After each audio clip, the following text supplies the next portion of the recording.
Bienvenue, mesdames et messieurs, dans Politicia, votre rendez-vous politique. Les événements politiques s'enchaînent en Côte d'Ivoire après l'acquittement de Laurent Gbagbo par la CPI et le divorce consommé entre Henri Konan Bédié et le président Alassane Ouattara. C'est au tour de Guillaume Soro de faire parler de lui. Grande figure de la rébellion en Côte d'Ivoire, Guillaume Soro est en effet, depuis ce vendredi 8 février, le premier Ivoirien à avoir démissionné du poste de la présidence de l'Assemblée nationale. Une démission qui intervient peu de temps après la formation officielle du RHDP, le parti unifié voulu par le président Alassane Ouattara, et à un peu plus d'un an de la présidentielle prévue en 2020. Alors, quelle portée, quelle recomposition politique en vue de la présidentielle de 2020? Trois invités avec moi pour en parler. Franklin Niamsi, vous êtes le conseiller spécial de Guillaume Soro. Inutile donc de vous présenter, vous connaissez très bien le personnage, mais vous connaissez aussi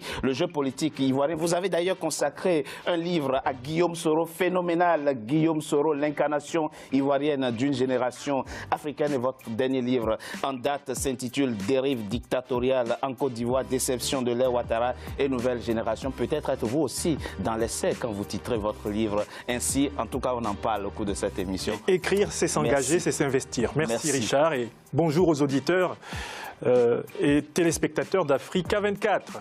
Youssouf Diaby, vous êtes membre du COJEP, le Congrès panafricain pour la justice et l'égalité des peuples. C'est un parti d'opposition en Côte d'Ivoire. Merci à vous d'avoir accepté notre invitation. Et j'ai le plaisir d'avoir avec moi mon confrère Louis Kemaou. Vous êtes journaliste, président du Club de l'information africaine, fin connaisseur du jeu politique ivoirien. Merci à vous. Merci d'avoir accepté notre invitation. Je précise d'emblée que le représentant de la majorité au pouvoir en Côte d'Ivoire n'a pas pu être à l'heure pour participer à ce premier plateau. Espérons qu'il soit là pour le deuxième et le troisième plateau. Ils sont souvent en retard. J'ai beaucoup d'estime pour Guillaume Soro. C'est un jeune homme que je considère comme un de mes fils, a déclaré ce dimanche 10 février 2016 le président ivoirien Alassane Ouattara. Mais pourquoi le fils a-t-il dit non au père? Pourquoi veut-il aller son propre chemin? La Côte d'Ivoire réussira-t-elle à vaincre les vieux démons de la division pour construire, pour continuer à construire dans la paix la Côte d'Ivoire? On en parle après ce reportage signé Olivier Conan, un de nos correspondants en Côte d'Ivoire. Guillaume Soro n'est plus président de l'Assemblée nationale de Côte d'Ivoire. Il a démissionné le 8 février à la demande du chef de l'État après son refus d'intégrer le parti unifié RHDP. Chef rebelle en 2002, ministre en 2003, puis Premier ministre en 2007 après les accords de paix de Ouaga, Guillaume Soro conservera la primature en 2010 après la victoire à l'élection présidentielle d'Alassane Ouattara. Élu président de l'Assemblée nationale en 2012, il sera réélu en 2017. Guillaume Soro a préféré se démettre pour garder ses convictions et éviter une crise au sommet de l'État. Refuser de démissionner conduirait immanquablement à la crise institutionnelle déstabilisante avec le cortège de dommages pour la nation. J'ai décidé de sacrifier mon poste pour la paix, pour la Côte d'Ivoire, comme j'ai eu à le faire par le passé. Je demeurerai avec vous pour continuer à travailler à l'édification d'une Côte d'Ivoire riche et prospère, qui repose avant tout sur un état de droit et des bases démocratiques solides. Guillaume Soro n'a pas dévoilé ses intentions, mais à l'analyse de son discours, les observateurs prédisent qu'il sera très présent sur l'échiquier politique. Le président de l'Assemblée nationale a pris ses responsabilités et il a dit ouvertement que pour la paix, il préfère être cohérent avec sa conviction. Il n'y a pas mieux que ça et je pense que cette démission, nous avons tous compris, elle est là pour la paix en Côte d'Ivoire. Quand il se retire du Parlement, il est à l'aise de pouvoir dire au pouvoir actuel, vous n'êtes pas sur le bon chemin, parce que de là où il était, quand il dit vous n'êtes pas sur le bon chemin, on dit mais toi-même tu es dedans, tu es dans le même bateau que nous. Aujourd'hui, il se retrouve dans une posture où il est à l'aise de créer ce qu'on pourrait appeler le contre-pouvoir. Plusieurs options s'ouvrent pour M. Soro. Le RACI, Rassemblement pour la Côte d'Ivoire, lui demande de se porter candidat à l'élection présidentielle de 2020. Il s'est également rapproché d'Henri Konan Bédié, président du PDCI, qui est en train de créer une plateforme de partis de l'opposition. La clarification de sa position aura un impact sur la vie politique en Côte d'Ivoire. le président Bédié n'a pas exclu un ticket avec Guillaume Soro pour l'élection présidentielle de 2020. Je suis soulagé, Franklin Namzi, dit Guillaume Soro, parce que vous ne pouvez pas imaginer le poids du fardeau que je ressentais sur mes épaules, disait-il donc peu de temps après sa démission. De quel poids parlait-il? La démission de Guillaume Kigbafori Soro s'explique par 3 types de causes. Allez-y très rapidement. Des et causes de façon succincte, s'il vous plaît. politiques, des causes morales et des causes spirituelles. Sur le plan des causes politiques, Guillaume Soro prend la responsabilité de choisir le chemin de ses convictions parce qu'il a fait l'analyse suivante. Le RHDP, dit unifié, actuellement au pouvoir, est une minorité qui menace la survie de la démocratie et de l'espérance d'un état de droit ivoirien. D'accord. Cette menace vient du fait que cette minorité a décidé d'utiliser la force, la ruse et le mensonge comme outil de construction Monsieur Niamsi, de ces artifices. On va y aller de façon... Non, avant que vous ne poursuiviez, Monsieur Niamsi. Le RHDP, c'est aujourd'hui à peu près 2/3 des membres de l'Assemblée nationale. C'est toute une ribambelle d'élus locaux, on l'a vu après les régionales. Pourquoi parlez-vous de minorité? C'est une minorité parce que le RHDP, mon cher Richard Togbé, est né en 2005 à Paris. Et les 2 forces politiques principales du RHDP, c'était le RDR d'une part, le PDCI de l'autre. Depuis le mois de juillet 2018, le PDCI-RDA, contrôlé à 100% par le président Henri Konan Bédié, s'est retiré et du RHDP, groupement de partis politiques qui datait de 2005, et du projet de construction du parti unifié du RHDP, dont le président Alassane Ouattara s'est fait proclamer président de parti unifié. À la base, président du RDR. Et je finis sur ce point pour vous montrer que c'est un parti minoritaire. En 2010, quand le président Alassane Ouattara arrive au pouvoir, c'est avec l'appui du PDCI-RDA du président Henri Konan Bédié. On est tout à fait d'accord. Et avec l'appui des forces nouvelles de Guillaume Kigbafori Soro. Aujourd'hui, les 3 forces qui composaient la majorité qui a pris le pouvoir en 2010 ne sont plus rassemblées dans le RHDP. De fait, comme l'a dit le président Guillaume Soro, la marmite, elle était posée au départ sur un foyer à 3 pierres. Désormais, elle est posée sur un foyer à 1 demi-pierre. Parce que, je vous le dis, les bases du RDR ne suivent pas entièrement la dérive autoritaire actuellement en cours en Côte d'Ivoire. Tout à fait. Ce sont vos propos. Et on ne reviendra pas sur les causes. Ça, c'était les raisons. Sur les causes politiques. Parce qu'on n'a pas assez de temps. Mais allez-y avec la deuxième raison très rapidement. Alors, et on passe aux autres. Il y a des causes morales et spirituelles. Les causes morales, c'est que vous ne pouvez pas continuer de fonctionner dans une majorité qui vous administre depuis plusieurs années un discours et des pratiques de mépris, de violence. Nous avons un député qui, malgré l'immunité parlementaire prévue par la loi ivoirienne, est aujourd'hui en prison pour un tweet, Alain Michel Lobognon. Nous avons eu en 2017, le 9 octobre, le directeur du protocole du président de l'Assemblée nationale emprisonné pour un complot fictif. Gracié entre-temps. Et gracié sans procès, ce qui prouve qu'il était innocent et que jamais il n'a tenté ni de près ni de loin, d'organiser un coup d'État contre le pouvoir de M. Ouattara. Et j'insiste, Richard Togbé, qu'aujourd'hui, sur ce plateau, je ne parle pas du président de la République, chef de l'État de la Côte d'Ivoire. Je parle du président de l'un des partis particuliers et particularistes de Côte d'Ivoire, le président du RHDP dit unifié. Il a accepté de descendre dans l'arène en se positionnant comme chef d'un parti. Il faut qu'il accepte la critique. Guillaume Soro, il s'est libéré, il s'est déchargé. Et enfin, Richard Togbé, il y a une troisième dernière catégorie. De ce poids, dites-vous. Il y a une dernière catégorie de raisons qui explique l'engagement de Guillaume Kigbafori Soro. Vous ne pouvez pas avoir consacré votre plus tendre enfance à la lutte contre l'injustice, à la lutte contre la discrimination, et même à la défense d'un leader politique qui souffrait de discrimination, et vous associer à ce même leader politique quand il devient le plus grand limogeur de cadre de l'histoire de Côte d'Ivoire, le plus grand emprisonneur d'hommes politiques de l'histoire de Côte d'Ivoire. Il a commencé sa carrière en 92 avec le président Gbagbo, qu'il jette en prison. L'ancien Premier ministre, aujourd'hui président du RHDP, M. Alassane Ouattara, c'est le plus grand emprisonneur. En quelle année il a été En 1992, il était Premier ministre de Côte d'Ivoire. Et c'est lui qui jette en prison toute la direction de l'opposition démocratique de l'époque.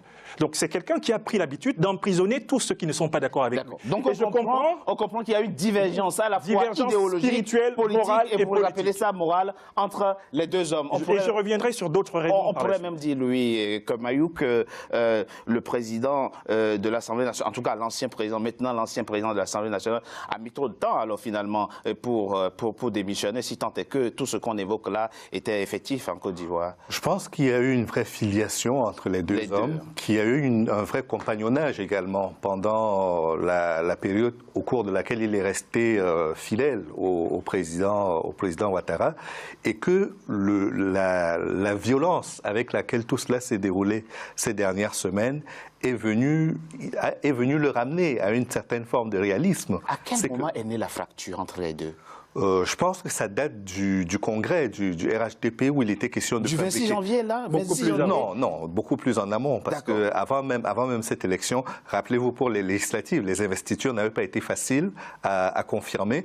Il y a de nombreux candidats qui étaient considérés comme des soutiens de Guillaume Soro qui ont dû perdre leur investiture. Il y en a d'autres encore qui étaient au gouvernement et qui ont dû quitter le gouvernement. Donc la brouille ne date pas d'hier seulement. Elle est assez vieille et je crois qu'au terme de tout cela, il fallait bien que les choses soient tirées au clair. Les alliances politiques, on le sait, ne sont jamais des alliances pour la vie. Oui, c'est des alliances qui évoluent au fil des circonstances. Et là, les circonstances sont dues au fait que non seulement Guillaume Soro n'a pas eu la tête du parti comme il l'espérait et n'a pas pu créer son parti à lui-même. Oui. Donc, étant donné qu'il n'a pas pu créer son parti à la fin de la rébellion et qu'il n'a pas eu la tête du parti comme cela lui aurait été promis, il était à peu près logique qu'au bout d'un certain temps, il se lasse et prenne les décisions qui s'imposent. Monsieur Louis Koimaou, la pédagogie d'une telle émission, c'est aussi de clarifier un peu les choses et surtout les enjeux pour que ceux qui nous suivent comprennent une fois pour toutes. Tranchons cette question du moins, abordons-la de façon claire. Qui des deux doit quoi à qui? Je pense que le président Ouattara a utilisé des méthodes pour arriver au pouvoir qui s'appuyaient sur un certain nombre de personnes, parmi lesquelles on peut compter Guillaume Soro, qui est quand même une pierre angulaire dans l'action qu'il a amenée au pouvoir. Cette action a été d'abord militaire, à travers les forces nouvelles. Ensuite, elle a été politique, puisqu'il a rempli la fonction de Premier ministre, puis de président de l'Assemblée nationale. Et quand on a un allié de ce niveau sur la scène politique, on ne le traite pas comme une personne qu'on a débauchée comme un jeune homme, un young boy. Peut-on dire, et je finirai avec vous pour passer à notre co-débatteur Youssouf Diaby, peut-on dire que la vraie fracture a commencé en 2005 quand, dans son projet constitutionnel, de révision constitutionnelle, 2016. Le président Alassane Ouattara, en 2016, a instauré la vice-présidence, consacrant de facto le vice-président comme étant le dauphin constitutionnel et non le président de l'Assemblée nationale. Je pense que ça a été le point culminant du désaccord entre les deux hommes, parce que la première couleuvre qu'il a dû avaler, de mon point de vue, c'est celle qui lui interdisait de créer la force politique des forces nouvelles. Ça a été la première couleuvre. Mais en politique, on en avale quelques-unes pour ne pas s'énerver dès la première couleuvre avalée. La deuxième couleuvre a été le fait que, effectivement, il n'a pas eu droit à la tête du parti comme il l'espérait. Le RDR, ça avait été une promesse, devait lui revenir en tant que président. Guillaume Soro devait devenir le président du RDR. Il ne l'est pas devenu. Et le RHDP a avancé vers une unification qui aujourd'hui est totale, mais avec un président de la République qui quitte son rôle de président de tous les Ivoiriens pour devenir chef de parti. De chef de parti, au lieu de prendre soupçonnez-vous, de la hauteur, en tout cas au lieu de se mettre au-dessus des formations politiques. Et surtout pour ne pas remplir un contrat politique qui avait été signé avec un de ses alliés. Et donc, c'est dommage que son représentant ne soit pas présent sur ce plateau. Ils ont tendance à fuir le débat, Richard Togbe. Ils sont connus pour ça. Non, je les ai toujours eus. Et dans Politicien, c'est pas Youssouf Diaby, vous observez tout ça de loin. Qu'est-ce que ça vous inspire finalement? Merci. Moi, je pense d'abord que l'histoire politique de la Côte d'Ivoire ne peut pas s'écrire sans des personnalités qui viennent d'être acquittées, innocentées à la CPI. Parler de Guillaume Soro, parler de Ouattara, sans mettre en jeu ceux qui viennent d'être acquittés, parce qu'ils ont été amenés, déportés à la CPI pour crimes contre l'humanité. Non, aujourd'hui, oui, on n'en est pas encore là. On reviendra effectivement. C'est une jonction importante. On reviendra effectivement parce que s'ils n'étaient pas acquittés et innocentés, on pouvait dire que le jeu politique ivoirien pouvait s'écrire sans eux. Mais aujourd'hui, c'est des personnes libres, acquittées et innocentées. Donc, par conséquent, Non. Tout le jeu politique ivoirien reprend. Mais il faut voilà. nuancer. Maintenant, revenir à Guillaume il y a encore un Soro. procès en appel qui attend. Oui. Ils ne sont pas encore définitivement innocentés, définitivement Non, ils sont acquittés, définitivement innocentés et définitivement acquittés. Et l'appel va se faire sur le front après. Mais l'appel ne signifie pas qu'ils ne sont pas acquittés, monsieur. On reviendra effectivement sur les autres acteurs possibles de la vie politique, notamment non, pas dans des acteurs possibles, c'est des acteurs naturels de la vie politique ivoirienne. On est tout à fait d'accord. Alors la question c'est comment vous, de là où vous êtes, vous voyez cette division qui finalement n'en est pas une, puisque de toute façon le président de la République le considère comme cette division aujourd'hui, ce conflit politique entre Ouattara et ses anciens, cela suppose tout simplement qu'Alassane Dramane Ouattara, depuis son arrivée en Côte d'Ivoire en 1989, n'a fait que de la fratrie en Côte d'Ivoire, de la division en Côte d'Ivoire. L'enrichissement d'Alassane Ouattara, c'est de devoir diviser ceux qui sont avec lui et diviser ceux qui ne sont pas avec lui. Et cela a commencé depuis 1989.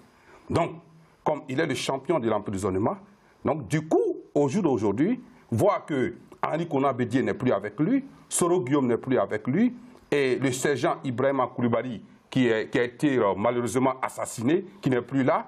Donc, voit que tous ceux qui ont constitué à l'avènement d'Alassane Ouattara au pouvoir sont aujourd'hui dispersés autour de lui. Cela prouve tout simplement que Ouattara est le problème de la Côte d'Ivoire. C'est le problème. En fait, vous pensez que c'est sa méthode politique qui engendre cette méthode politique qui engendre toujours des problèmes, des conflits dans notre pays, en Côte d'Ivoire.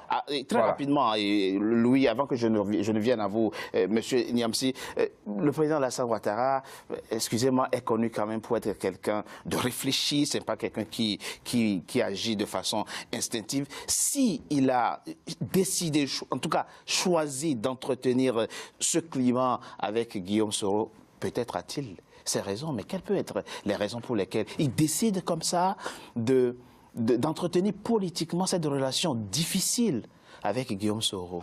Je pense qu'en politique, comme dans la vie, on ne peut pas se comporter en voyou en permanence sans en payer le prix. Je ne dis pas cela pour traiter le président Ouattara de voyou, mais le fait est que quand vous regardez dans l'histoire politique de notre terre, que ce soit en France, que ce soit n'importe où, quand vous traitez un allié comme un moins que rien, vous en payez le prix. Ça s'est vu avec Giscard d'Estaing lors de la présidentielle en 1981 en France. Ça s'est vu sous d'autres cieux. Quand vous négligez un partenaire politique, ça peut se jouer souvent à quelques milliers de voix près. Et donc, ces voix-là qui manquent... Pourquoi on parle de négligence? Il a été élu président de l'Assemblée nationale, réélu président de l'Assemblée nationale. Ce n'est pas de cela dont je parle. Ce dont je parle ici, c'est de façon globale. Parce que si on dézoome et qu'on n'est plus dans un tête-à-tête entre le président Ouattara et le président Soro... l'ensemble de la galaxie politique ivoirienne, il y a un enjeu qui était très important pour le président Ouattara, c'était de réconcilier les Ivoiriens entre eux. Je pense que non seulement il a échoué sur ce chantier-là, mais il a échoué à maintenir l'unité de sa famille politique également. Et ça, ce n'est pas rien, parce que après 2010, il y a eu une crise post-électorale qui a quand même fait plus de 3000 victimes en Côte d'Ivoire. Et quand je parle de victimes, ce ne sont pas des personnes qui se sont blessées, ce sont des personnes qui sont mortes, qui ont payé le prix cher, qui ont payé de leur sang on reviendra tout à l'heure, mais très rapidement, Franklin et Niamsi, le président Alassane Ouattara l'a encore indiqué ce dimanche 10 février, la porte reste ouverte, dit-il. Y a-t-il encore un quelconque rapprochement possible entre les deux hommes? Allez-y très rapidement. L'objectif de notre émission, ce n'est pas d'affronter les gens, c'est de rechercher le consensus. Dites-nous très rapidement. Mon cher Richard, une fois de plus, je voudrais rappeler à ceux qui nous écoutent et qui ont suivi l'interview accordée par le président du RHDP, par ailleurs président de la République, Alassane Ouattara, le 11 février, c'est-à-dire hier, je pense, à RFI. Non, avant-hier. Avant-hier à RFI, mais elle a été fortement diffusée hier, en tout cas entièrement. Vous devez bien regarder cette interview et vous verrez que c'est un monument de mépris, d'arrogance et de condescendance. D'abord, mépris. Ça va faire un moment que le président Alassane Ouattara a choisi de parler de celui qui était encore président de l'Assemblée nationale comme un young boy américain, terme qui, dans la terminologie publique américaine, est une manière de désigner l'esclave. et d'exclure le noir par les suprémacistes blancs. Bon. Deuxième point, Richard, tolérez que je m'exprime. Ouattara n'est pas américain, vous voyez. Il a une culture américaine et il utilise des idiomes de type américain qui échappent bien sûr à la subtilité de ceux qui ne savent pas comment on parle outre-Manche et outre-Atlantique. Deuxième point, condescendance. Quand vous parlez du président de l'Assemblée nationale d'un pays, c'est-à-dire d'un président d'institution, dans un contexte solennel, vous n'utilisez pas des métaphores infantilisantes. Guillaume Soro est un homme de 47 ans, bientôt plein cette année. Ce n'est plus un jeune homme, ce n'est plus un enfant. Nous sommes de la même année de naissance et vous voyez grisonner mon visage. Donc il faut faire très attention. Troisième point, alors il y a de l'arrogance. Pourquoi? Parce que c'est bien le président Alassane Ouattara qui a forcé la main à l'ancien président de l'Assemblée nationale afin qu'il démissionne. Comment l'a-t-il fait? Il l'a mis en demeure lors des deux audiences du 5 janvier et du 24 janvier 2019, soit d'adhérer au forceps au RHDP unifié, un parti en fait minoritaire, soit alors de démissionner de la tête de l'Assemblée nationale. Guillaume Soro, en réalité, a choisi de démissionner, et non pas parce que le président Ouattara respectait la Constitution, il s'agit d'une violation de la Constitution. La Constitution ivoirienne ne prévoit pas que le président de la République, chef de l'exécutif, demande au président de l'Assemblée nationale, chef de démissionner. Mais Guillaume Soro démissionne pourquoi? Je propose qu'on marque une pause. Il démissionne pour éviter la crise institutionnelle dans son pays et pour la paix. On n'a pas davantage dans la deuxième partie de notre émission après une coup de pause. Avec plaisir. À tout de suite.